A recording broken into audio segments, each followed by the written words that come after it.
Hello বন্ধুরা, তোমরা কেমন আছো? আমি তো খুব ভালোই আছি।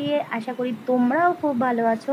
আজকে তোমাদের সাথে আমি একটা সুন্দর একটা জিনিস শেয়ার করলাম। সেটা হলো কিভাবে বাড়িতে তোমরা পদ্ম গাছ লাগাবে, যেটা স্থলপদ্ম নয়, অবশ্যই জলপদ্ম।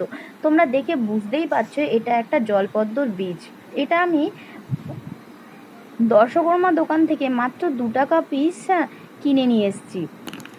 এর আগে আমি যেই বীজগুলো নিয়ে এসেছিলাম সেটা হলো অনলাইনে কিনেছি, তখন অনেকগুলো টাকা নিয়ে নিয়েছিল। বাট এখন যখন জানতে পারলাম যে এগুলো দর্শকর্মা দোকানে পাওয়া যায়, তাহলে আর ছাড়া কোথায়। তা সেখানে আমি কিনে নিয়ে এসে প্রথমে বীজগুলো নিয়ে একটা বাটিতে জল ভর্তি করে নিলাম এবং তার মধ্যে বীজগুলোকে প্রথমে ফেললাম। ফেলে দেখলাম যে একটা বীজ জলে ডুবে গেছে আর একটা বীজ ভেসে উঠেছে।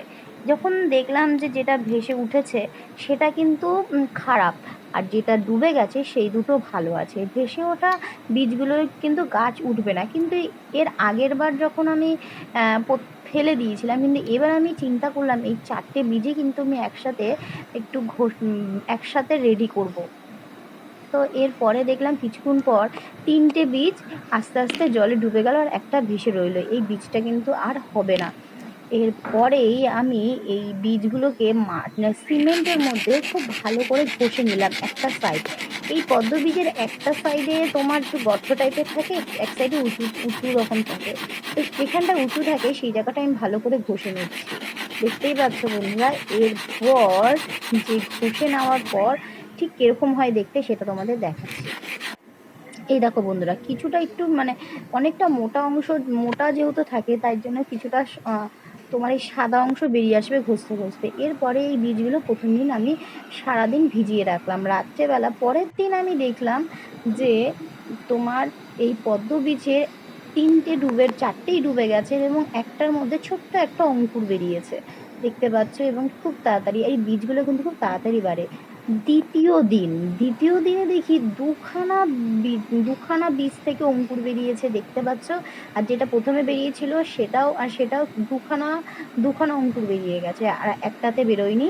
হ্যাঁ, আর একটাতে ছোট্ট একটা অঙ্কুর বেরিয়েছে। অলরেডি 4টে গাছে কিন্তু এবার আমার রেডি হয়ে গেছে। যে দুটো ভেসে গেছিলো সে দুটোর থেকে অঙ্কুর বেরোনো শুরু হয়েছে। এই দেখো বন্ধুরা, আজকে তৃতীয় দিনে যেই অঙ্কুরটা সবার প্রথমে বেরিয়েছিল রাতারাতি সেটা কত বড় হয়ে গেল। আমি তো ভাবতেই পারি না এত তাড়াতাড়ি করে এগুলো কি করে বড় হয়।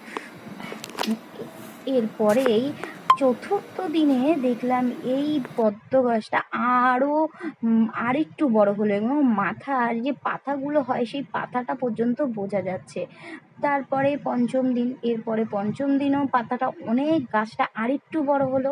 এরপরে ছ দিনের দিন দেখি আরেকটু বড় হয়েছে।